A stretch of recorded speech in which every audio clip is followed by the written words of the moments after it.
ఒక successful business person మట్టి మన చుట్టూ ఉండే మట్టి ఉంటుంది కదా, మట్టిని కూడా ప్యాక్ చేసి విజయవంతంగా అమ్మగలగాలి. అవకాశాలను అందిపుచ్చుకోవడం కంటే ఒక సక్సెస్ఫుల్ బిజినెస్ పర్సన్గా, ఒక మార్కెటింగ్ పర్సన్గా మీరు అవకాశాలను సృష్టించుకోవాలి.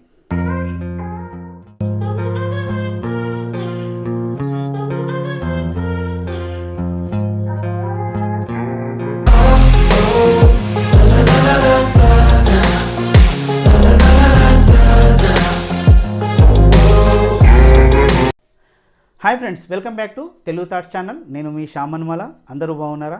లైక్స్, షేర్స్, సబ్స్క్రైబ్ చేస్తున్నారు. చాలా చాలా చాలా థ్యాంక్స్ ఫ్రెండ్స్. అదేవిధంగా మీ కామెంట్ చేయడం మర్చిపోకండి. దయచేసి సబ్స్క్రైబ్ చేయడం కూడా మర్చిపోకండి.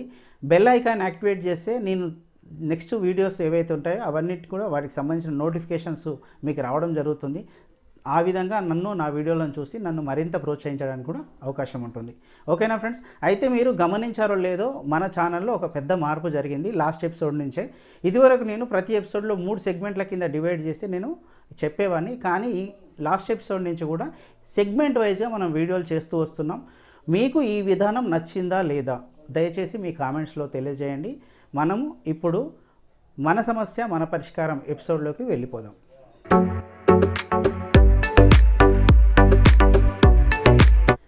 ఈ మన సమస్య మన పరిష్కారం ఎపిసోడ్లో ఇదివరకు మనం మనలోని ప్రతిభా సామర్థ్యాలని ఎలా వెలికి తీయాలి, ఏ విధంగా మనలో ఉన్న టాలెంట్ని మనం ఎలా వెలికి తీయాలి, దానికి ఒక రూపం ఎలా కల్పించాలి, ఒకవేళ బిజినెస్ కానీ ప్రారంభిస్తే దాన్ని ఎట్లాంటి జాగ్రత్తలు తీసుకోవాలి, నష్టపోకుండా ఎలాంటి జాగ్రత్తలు తీసుకోవాలి, సక్సెస్ఫుల్గా ఎలా నడపాలి, ఇలాంటి విషయాలన్నీ కూడా చర్చించాం. కానీ ఈ ఎపిసోడ్లో మనం ఒక డిఫరెంట్ వేలో వెళ్ళబోతున్నాం. ఇప్పుడు మనం ఒక పిట్ట కథ చెప్పుకోబోతున్నాం. ఒక పజిల్ కూడా ఉంటుంది, దాన్ని కూడా విప్పే ప్రయత్నం మనందరం చేద్దాం. ఓకేనా ఫ్రెండ్స్? ఇక మనం పిట్ట కథలోకి వెళ్దాం. ఏంటంటే, ఒక ప్రముఖ బ్రాండ్కు సంబంధించిన చెప్పుల కంపెనీలో ఒక కీలకమైన పోస్టు కోసం ఇంటర్వ్యూలు జరుగుతున్నాయి. చాలామంది వచ్చారు. ఆ ఇంటర్వ్యూలో ఫిల్టర్ అంతా అయిపోయిన తర్వాత 2 మాత్రం సెలెక్ట్ అయ్యారు. వాళ్ళ పేర్లు వినోద్ కుమార్ అని మనం అనుకుందాం. ఓకేనా? చాలా కీలకమైన పోస్ట్ అది. కాబట్టి ఇక్కడ ఏంటంటే, ఆ కంపెనీ ఓనరే వీళ్ళని ఇంటర్వ్యూ చేయబోతున్నాడు. ఆ కంపెనీ ఓనర్ కూడా చాలా కష్టపడి స్వతహాగా తన శక్తి సామర్థ్యాలతో ఆ కంపెనీని పై స్థాయి దాకా తీసుకొచ్చి ఒక టాప్ బ్రాండ్గా నిలబెట్టిన వ్యక్తి ఆయన వీళ్ళని ఇంటర్వ్యూ చేయబోతున్నాడు. ఓకే, ఇక ఫైనల్గా ఏంటి, ఇంటర్వ్యూ సమయం రానే వచ్చింది. ఆ రోజు లోపలికి వెళ్ళారు వీళ్ళు. వెళ్ళిన తర్వాత ఆ కంపెనీ ఓనర్ ఎవరైతే ఉన్నారో, ఈ ఫార్మాలిటీస్ అన్నీ అయిపోయిన తర్వాత వాళ్ళని కూర్చోబెట్టి ఒకే ఒక్క ప్రశ్న అడిగాడు. ఈ ఒక్క ప్రశ్నకు సమాధానం చెప్తే చాలు, నేను మీలో ఒకరిని సెలెక్ట్ చేసుకుంటాను. ఎందుకంటే ఒకరికి మాత్రమే ఛాన్స్ ఉంది కాబట్టి. ఓకేనా? ఇంకా ఆ ప్రశ్న ఆయన ఏమడిగాడంటే, మీరు ఈ జాబ్కు సెలెక్ట్ అయితే నేను చెప్పే 2 ప్రాంతాల్లో ఏదన్నా ఒక ప్రాంతాన్ని మీరు సెలెక్ట్ చేసుకొని అక్కడికి జాబ్ చేయడానికి వెళ్ళాల్సి ఉంటుంది. ఒకటి, ఒక టాప్ మెట్రోపాలిటన్ సిటీలో ఆల్రెడీ అక్కడ మన చెప్పుల కంపెనీ చాలా ఫేమస్, మన అమ్మకాలు సేల్స్ కూడా చాలా విపరీతంగా జరుగుతున్నాయి. ఆ ప్రాంతంలోనికి వెళ్ళి వర్క్ చేస్తారా? రెండవ ప్రాంతం, అమెజాన్ అడవుల్లో, భయంకరమైన అమెజాన్ అడవుల్లో ఒక గిరిజన తెగ ఉంది. అక్కడ వేలాది మంది గిరిజన తెగకు సంబంధించిన ప్రజలు ఉంటారు. అక్కడ మనం ఒక అవుట్లెట్ ఓపెన్ చేయబోతున్నాం, మీరు అక్కడికి వెళ్ళి పని చేయబోతారా? అయితే ఇక్కడ ఒక ట్విస్ట్ ఏంటంటే, ఆ గిరిజన తెగ ప్రజలకి ఇప్పటివరకు చెప్పులు వాడకం లేదు. ఓకేనా? చెప్పులు వాడే అలవాటే లేదు. అక్కడికి వెళ్ళి మీరు పని చేస్తారా? సరే, ఇక్కడ వినోద్ ఏం చెప్పాడు, కుమార్ ఏం చెప్పాడు, వాళ్ళల్లో ఎవరు సెలెక్ట్ అయ్యారు తెలుసుకునే ముందు, ఒకవేళ మీరు కూడా వినోద్ కుమార్ల ప్లేస్లో ఉంటే మీ సమాధానం ఏంటి ఒక్కసారి ఆలోచించండి. మీరు ఏం చెప్పదలుచుకున్నారు? ఒకవేళ నేను మెట్రోపాలిటన్ సిటీకి వెళ్ళి ఒక టాప్ ఆల్రెడీ అమ్మకాలు టాప్లో ఉన్నాయి కాబట్టి నేను అక్కడికి వెళ్ళి చేస్తామని చెప్తారా? నాకు తెలిసి చాలామంది అనే ఉంటారు. ఓకే, మీరు అందరూ ఆలోచించినట్లయితే సరైన వేలోనే ఆలోచిస్తున్నారు. ఓకేనా? ఓకే, ఇంకా రెండో ఆన్సర్, ఎవరో కొందరైనా సరే అమెజాన్ అడవులు ఉన్న ప్రాంతాల్లోకి వెళ్ళి నేను అక్కడ మార్కెటింగ్ టీంలో పనిచేస్తానని మీలో ఎవరైనా అన్నారా? వాళ్ళు మాత్రం నిజంగా మోనార్కులే. చాలా డిఫరెంట్ క్యాండిడేట్లు మాత్రమే ఈ విధంగా ఆలోచిస్తారు. ఓకేనా? ఓకే, మీ ఆన్సర్లు మీ దగ్గరే ఉంచుకోండి. ఎందుకంటే ఇప్పుడు ఇది ప్రత్యక్ష ప్రసారం కాదు, అదేవిధంగా మనం లైవ్లో లేము కాబట్టి మీరు ఏం ఆన్సర్లు చెప్తారో నాకు కూడా తెలియదు కాబట్టి మీ ఆన్సర్లు మీ దగ్గర పెట్టుకోండి. అయితే ఇప్పుడు మనం దీన్ని విశ్లేషిద్దాం. ఇక్కడ ఈ జాబ్లో వినోద్ ఒక ఆన్సర్ చెప్పాడు, కుమార్ ఒక ఆన్సర్ చెప్పాడు.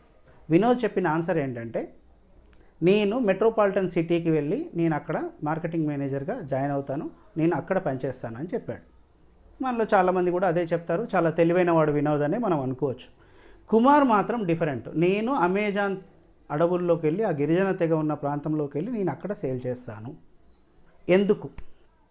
ఈ ప్రశ్న కూడా అడిగాడు. దీనికి వినోద్ చెప్పిన ఆన్సరు, ఆల్రెడీ మనం మెట్రోపాలిటన్ సిటీలో టాప్ బ్రాండ్లో ఉన్నాము, టాప్ సేల్స్లో ఉన్నాము, మనం మిగతా కంపెనీల్లో ఇంకా మనం ఆ సేల్స్ను ముందుకు తీసుకెళ్ళొచ్చు, కాబట్టి నేను అక్కడికి వెళ్ళి పనిచేస్తాను అని. కుమార్ చెప్పిన ఆన్సర్ ఏంటి?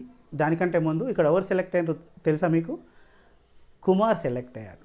చాలామందికి ఆశ్చర్యం కలిగించవచ్చు, కానీ కుమారే సెలెక్ట్ అయ్యాడు. ఎస్, వినోద్ ఎందుకు సెలెక్ట్ కాలేదు? కుమార్ ఎందుకు? కుమార్ చెప్పిన ఆన్సర్ ఏంటి, వినోద్ చెప్పిన ఆన్సర్ ఏంటి ఒకసారి చూద్దాం. వినోద్ ఈ ఆన్సర్ చెప్పిన తర్వాత ఎవరైతే ఆ కంపెనీ ఓనర్ ఉన్నాడో అతన్ని రిజెక్ట్ చేయడం జరిగింది. వినోద్ వెళ్ళిపోయాడు. కుమార్ను కూర్చోబెట్టి అడిగాడు, నువ్వు ఎందుకు ఆన్సర్ చెప్పావు అంటే కుమార్ చెప్పిన ఆన్సర్, సార్ నేను ఎక్కడికి వెళ్ళినా నా పని సేల్స్ అనేది ఉంది కదా, మార్కెటింగ్, దానిని విజయవంతంగా పూర్తి చేయగలగాలి. ఆ ప్రాంతం ఏదైనా సరే నేను విజయవంతంగా దాన్ని పూర్తి చేయగలగాలి. అక్కడ అలవాటు లేకపోతే నేను అలవాటు చేస్తాను, వాళ్ళకి అలవాటు చేసి మన చెప్పులను వాళ్ళకి అమ్ముతాను, అంతే. నేను ఆల్రెడీ కాంపిటేటివ్, ఇక్కడ ఆల్రెడీ మన కంపెనీ టాప్లో ఉంది, అక్కడికి నేను వెళ్ళి చేయాల్సిన అవసరం లేదు కదా. ఎందుకంటే ఆ క్లిష్టమైన పరిస్థితుల మధ్య నిజంగా పని చేయగలగడమే నాకు ఒక మంచి ఆపర్చునిటీ. నాకున్న ఒక పెద్ద అవకాశం ఏంటంటే అక్కడ వాళ్ళకు చెప్పులు అలవాటు లేకపోవడం, అది నాకు ఒక పెద్ద అవకాశంగా నేను భావిస్తున్నాను అని చెప్పి కుమార్ చెప్పడం జరిగింది. ఓకేనా ఫ్రెండ్స్? ఇప్పుడు కుమార్ సెలెక్ట్ అయ్యాడు. ఇప్పుడు మీరు చెప్పండి, కుమార్ చెప్పిన ఆన్సర్ కరెక్టేనా? చాలామంది ఒప్పుకోకపోవచ్చు. కుమార్ చెప్పిన ఆన్సర్ నిజానికి కరెక్ట్. ఎలా అంటారా?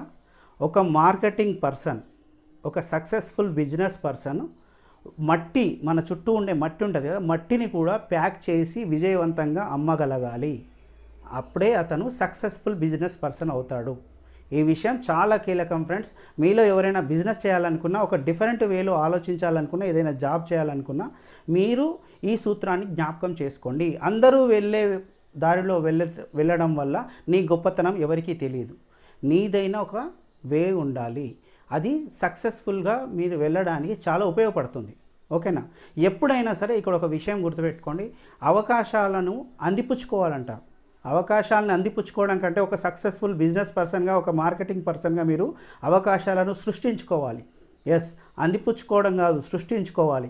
ఎస్, ఇక్కడ కూడా కుమార్ అదే చెప్పాడు. నిజానికి మనం రెగ్యులర్గా అందరూ ఆలోచించినట్లే మనం ఆలోచిస్తే అక్కడ చెప్పులే అలవాట్లేదు, అక్కడికి వెళ్ళి మనం చెప్పులు ఎలా అమ్ముతామని చెప్పి మనం ఆలోచించవచ్చు. కాదు, మార్కెటింగ్ మేనేజర్స్ ఇలాగే సక్సెస్ అవుతారు.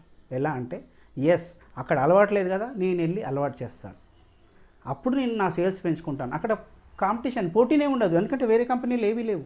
నా కంపెనీని అక్కడ ఉన్న వేల మందికి కూడా నా చెప్పులు అమ్మగలిగితే ఇంకా అంతకుమించిన సక్సెస్ ఏముంటుంది? సో ఈ విషయాన్ని మీరు గుర్తుపెట్టుకోండి ఫ్రెండ్స్. ఇదే మనం ఆలోచించాల్సిన విధానం, ఇదే కరెక్ట్ వే. ఇలాగే మనం ఇప్పటి నుంచి కూడా మన ఆలోచన విధానంలో మార్పు తెచ్చుకోవాల్సిన అవసరం ఉంది. అందరూ ఆలోచించిన వేలోనే మొనాటనీగా మీరు ఆలోచించడం మానేయండి. మీరు ఒక డిఫరెంట్ వేలో ఎప్పుడైతే ఆలోచిస్తారో అక్కడే మీకు సక్సెస్కు బాట పడుతుంది. సో ఈ ఎపిసోడ్లో ఇంతే ఫ్రెండ్స్. నేను చెప్పిన ఈ లాజిక్ కానీ, ఈ పిట్టకథ కానీ, ఈ విధానం కానీ మీకు నచ్చిందా లేదా మీ కామెంట్స్లో దయచేసి తెలియచేయండి. ఓకేనా? ఇక షేరు, సబ్స్క్రైబు, అదేవిధంగా బెల్ ఐకాన్ యాక్టివేట్ చేయడం కూడా మీరు మర్చిపోరని నేను భావిస్తున్నాను ఫ్రెండ్స్. ఎనీవే మెనీ థ్యాంక్స్ మీ అందరికీ కూడా. సైనింగ్ ఆఫ్ మీ శ్యామ్ అనుమాల.